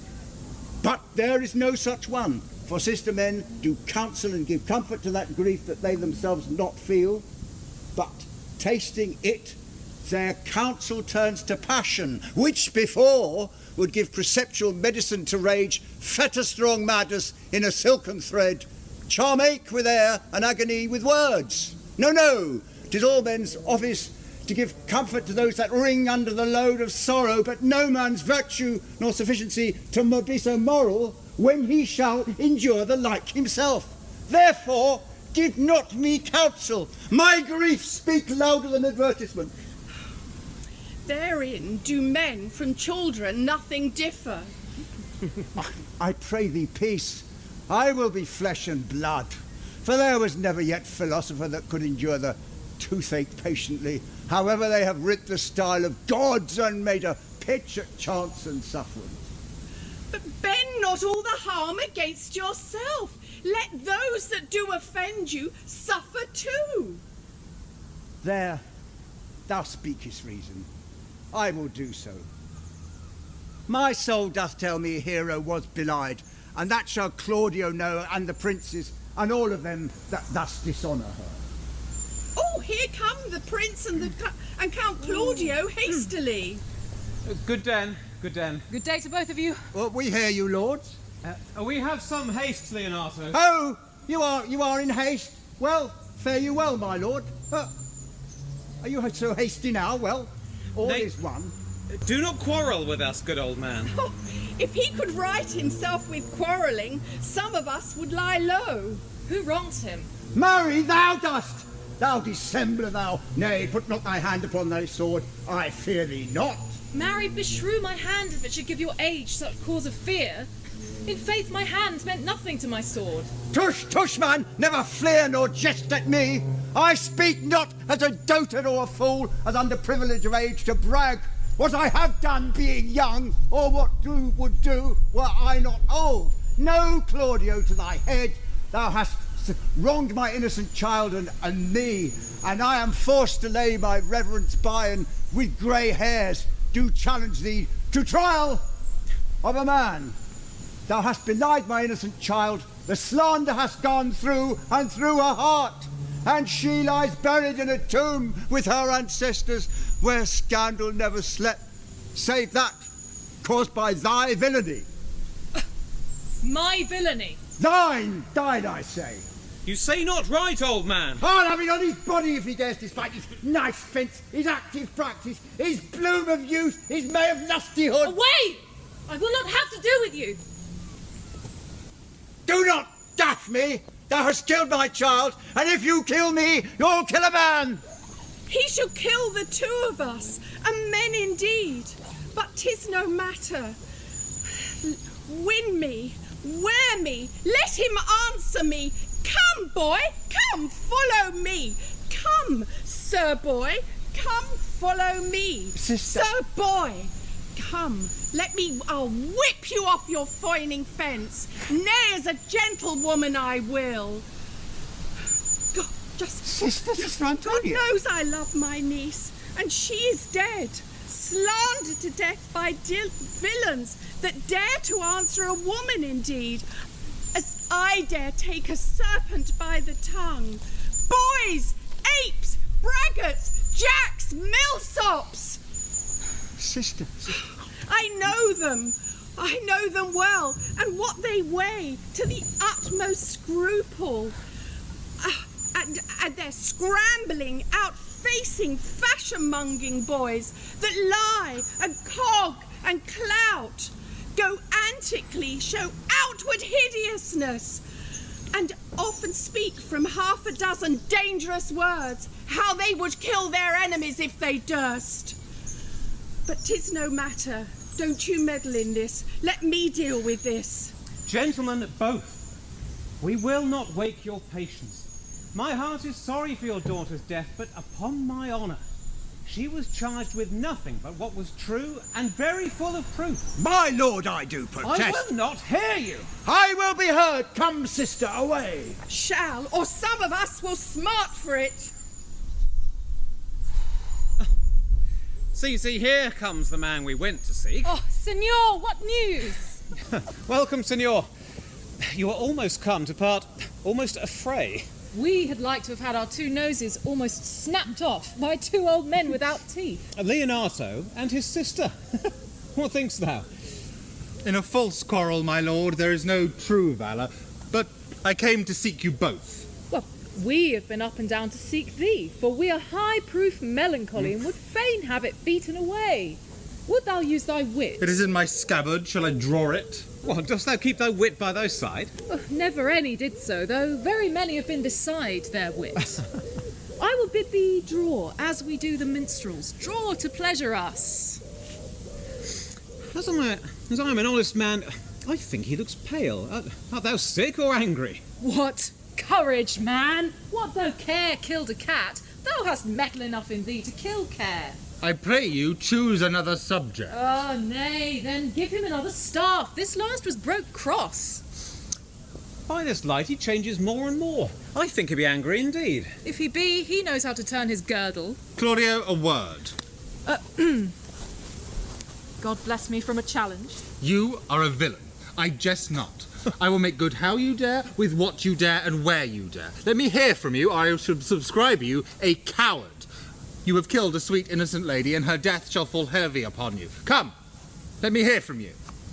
Well, I will meet thee, so I may have good cheer. What a face to face! In faith, I thank him. He hath bid me to a calf's head and a capon, the which, if I do not carve most curiously, say my knife's naught. Shall I, not find a woodcock, too? Your wit ambles well, sir. It goes easily. Ah, I'll tell thee how Beatrice did praise thy wit the other day. I said that thou hadst a fine wit. She said, true, a fine little one. No, said I, a great wit. Right, said she, a great gross one. Nay, said I, a good wit. Just, said she, harms nobody. Nay, said I, the gentleman is wise. Certain, said she, a wise gentleman. No, said I. He hath the tongues. Ah, that I believe, said she, for he swore a thing to me on Monday night that he forswore Tuesday morning. There's a double tongue for you, there's two tongues. Oh, and thus did she for an hour together transshape thy particular virtues. But at last concluded with a sigh that thou wast the properest man in Italy. For the which, She wept heartily, and said she cared not. Oh, yea, that she did. And yet, all in all, and if she did not hate him deadly, she would love him dearly. The old man's daughter hath told us all. All, and moreover, God saw him when he was hid in the garden. But when shall we set the savage bull's horns on sensible Benedick's head? Yea, and the text underneath, here dwells Benedick, the married man. Are you done? Boy, you know my mind. Prince, for your many courtesies I must thank you, but unfortunately you and I must part company. Your sister has fled from Messina, and among the three of you, you have killed a sweet, innocent lady, and her death shall fall heavy upon you. For my lord Blackbeard there, he and I shall meet, but until then, I beseech ye, good day!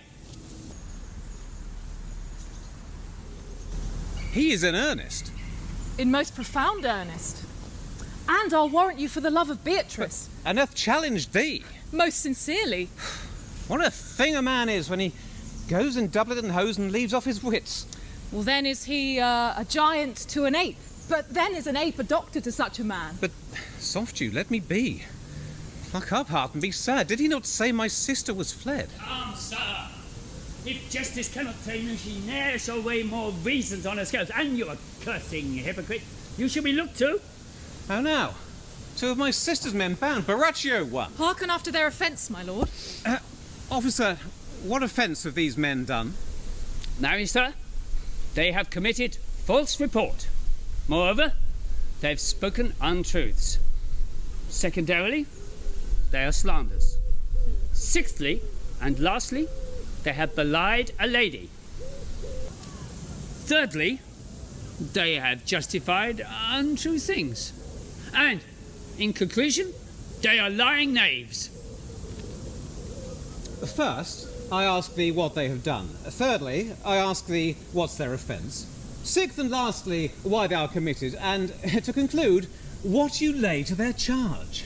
Rightly reasoned, and in his own division, and by my troth, there's one meaning well suited. Who have you offended, masters, that you are thus bound your answer? This learned constable is too cunning to be understood. What's your offence? O sweet prince, I have deceived your very eyes, and what your wisdoms could not discover these shallow fools have brought to light. That in the night they heard me confess to this man how Don Joan incited me to slander Lady Hero, how you were brought, and Claudio, to an orchard to see me woo Margaret in Hero's clothes, and how you shamed her when you should have married her. And now the lady is dead, and thus I desire nothing but the reward of a villain.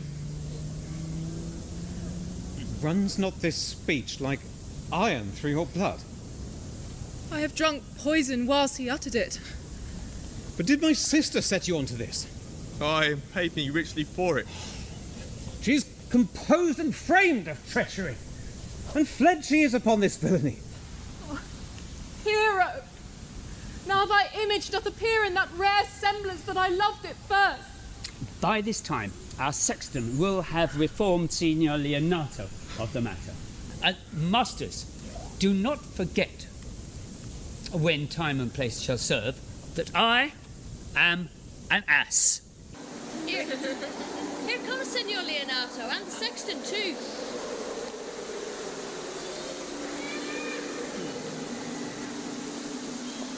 Which is the villain? Let me see his eyes, that when I note another one like him, I may avoid him. Which of these is he? Sir, if you want to know you're wrong, look no further than to me. Art thou the villain that with thy breath hast slain my only child? I, and I alone. Not so, villain, there thou beliest thyself. Here stand a pair of honourable men. A third is fled that had a hand in it. Oh, gentlemen, I thank you for my daughter's death. Record it with your high and noble deeds. 'Twas nobly done, if you bethink you of it.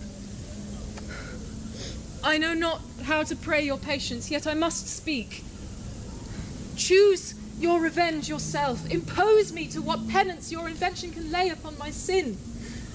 Yet sinned I not, but in mistaking. Upon my soul, nor I. And yet to satisfy this good old man, I'll bend under any heavy weight he'll enjoin me to. I cannot bid you bid my daughter live. That were impossible. But I pray you both, possess the people in Messina here. How nobly she died. And if your love can labour aught in sad invention, hang her an epitaph upon her tomb. Hang it tonight. Sing it to her bones. Tomorrow morning come you to my house, and since you could not be my son-in-law, be yet my nephew. My sister has a child, almost the copy of the one that's dead, and she alone is heir to both of us. Give her the honour you should have given her cousin, and so dies my revenge. Noble sir, your overkindness doth wring tears from me. I do embrace your offer, and dispose for henceforth of poor Claudio. Tomorrow, then, I will expect your coming. Tonight, I take my leave. This naughty man shall face to face be brought with Margaret, who had some hand in this, but was hired to it by your sister. No, sir, she was not. Nor she knew what she did when she said it. Margaret is just and virtuous by all that I know of her. Moreover, sir, which is not under white and black, the defendant, the offender here, didst call me ass. I do pray that beseech you that it be remembered in his punishment. I thank thee for thy care and honest pains. Your worship, speak like a reverend and learned youth. Here's for thy pains. God save the foundation. I discharge thee of thy prisoner and go. I leave your worship an arrant knave, and I beseech your worship that you may correct him as an example to others. God save your worship. I wish your worship well. God, may you be restored to health. And I grant you leave to depart, and were a merry meeting to be wished, God prohibit it. Come, neighbour. Until tomorrow morning, Lord's farewell. Good morning. Till tomorrow, lords. We will not farewell. fail. Tonight I'll mourn with Hero. Bring you these gentlemen on. We'll talk with Margaret how her acquaintance grew with this lewd fellow.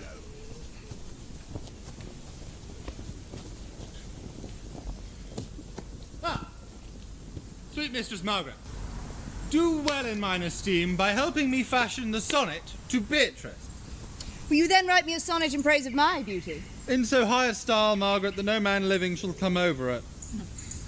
To have no man come over me. Why, shall I always keep below stairs? Your wit is like the greyhound's mouth, Margaret. It catches. And yours as blunt as the fencer's foils. They hit, but hurt not. Well, it is a most manly wit, Margaret. It will not hurt a woman. Now, go get thee Beatrice. I give thee the bucklers. Oh, give us the swords. We are bucklers of our own. Oh, well, if you do, you must put them in a pike with a vice, for they are most dangerous weapons for maids. Well, I will call Beatrice to you, who I think hath legs. Yep, and therefore will come.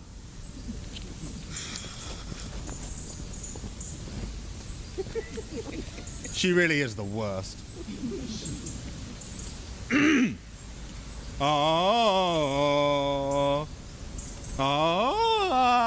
we go. The god of love that sits above and knows me and No. I mean in singing, but in loving. Leander, the first employer of pandas, Troilus, the first swimmer, and a whole book of these quondam carpetmongers have never been so turned over and over as my good self in the name of love. I cannot show it in rhyme. I could find no rhyme to baby, but lady, a babbling rhyme. For scorn, horn, a hard rhyme. For school, fool, an innocent rhyme. No, I was not born under a rhyming planet, nor can I woo on festival terms. Damn. Lady Beatrice, wouldst thou come when I call thee? Ye, signor, and depart when you bid me. But stay until then. Then is spoken. Fare you well.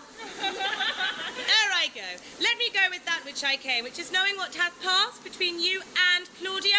Only foul words, and thereupon I will kiss you. No, foul words is but foul wind, and foul wind is but foul breath.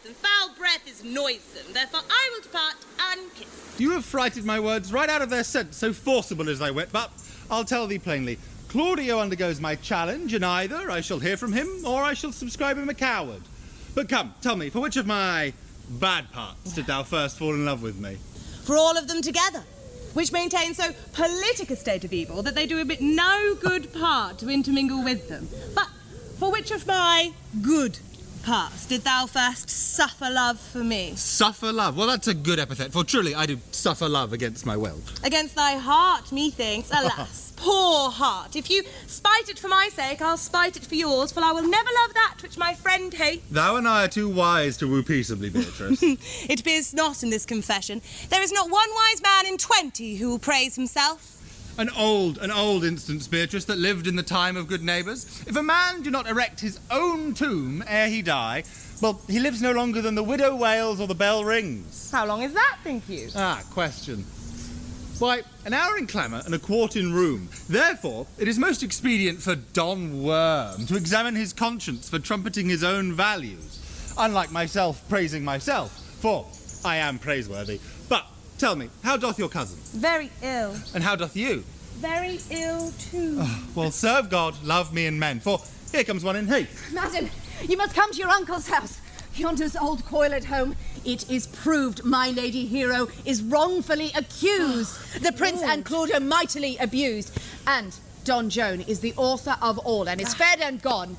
Will you come presently? Will you come here this new, signor? I will live in thy heart, die in thy lap, and be buried in thy eye. And moreover, I will go with her to our uncle.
Did I not say she was innocent? So are the prince and Claudio that accused her upon the error that we heard debated. But Margaret was in some fault for all of this, although against her will, as it appears from the true course of all the questioning. I'm so glad that everything sorts so well. As am I, else by faith being forced to call Claudio to a reckoning for it.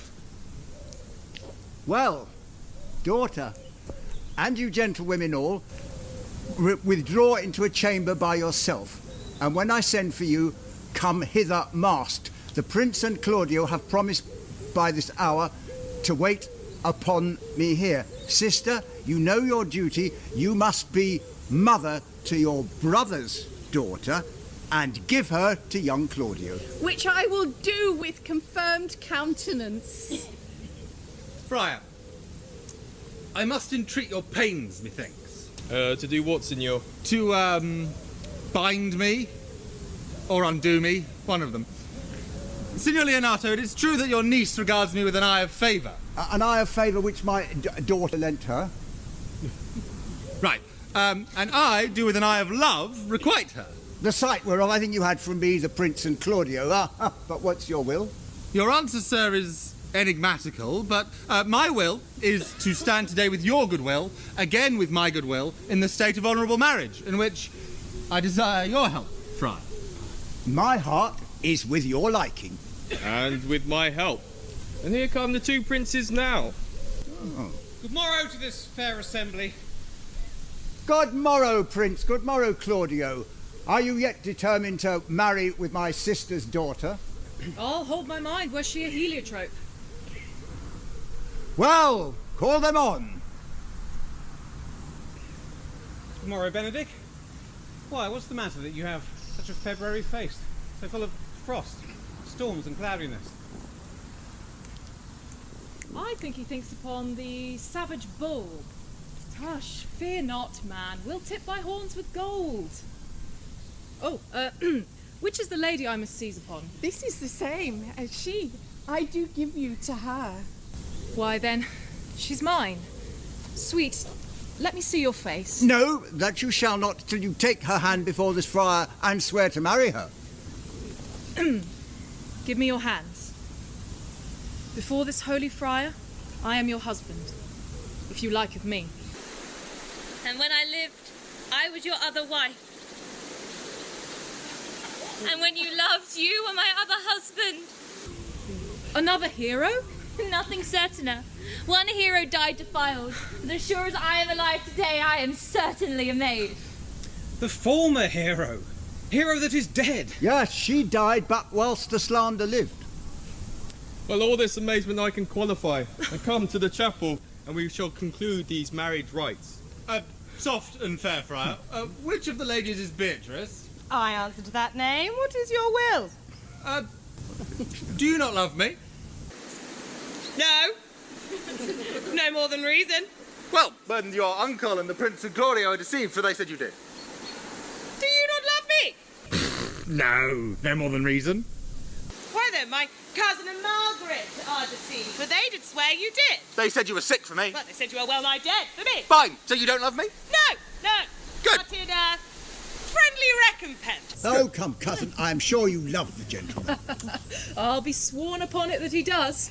For, here's a paper written in his hand. A halting sonnet of his own pure brain, fashioned to Beatrice. And here is another one writ in my cousin's hand, confessing her affection unto Benedick. Ends happily ever Really? No spell check, darling. It's not been invented yet. No, a miracle. Here's our hands against our hearts, but by this light I take thee for pity. Well, I would not deny you, but upon this great day I yield to great persuasion, and partly to save your life, for I was told you were in a consumption. Oh, peace. How dost thou, Benedick, the married man? I'll tell thee what, Prince. A college of wit-crackers could not flout me out of my good humour. Claudio, I did think to have beaten thee, but seeing as thou art like to be my kinsman, live unbruised and love my cousin. Well, I would have hoped that Beatrice would have denied thee, so that I might have cudgelled thee out of thy single life to make thee a double dealer, which out of question thou shalt be, if my cousin do not look exceeding narrowly to thee. Come, let's be friends. Let us have a dance first. Here we are married. No, we'll have the dancing afterwards. Prince, you look sad. Get thee a wife. Get thee a husband. There's no staff more reverend than one tipped with horn. My lord, your sister Joan is ta'en in flight. And brought with armed men back to Messina. Think not of her until tomorrow. I'll devise thee brave punishments for her. Strike up, pipers!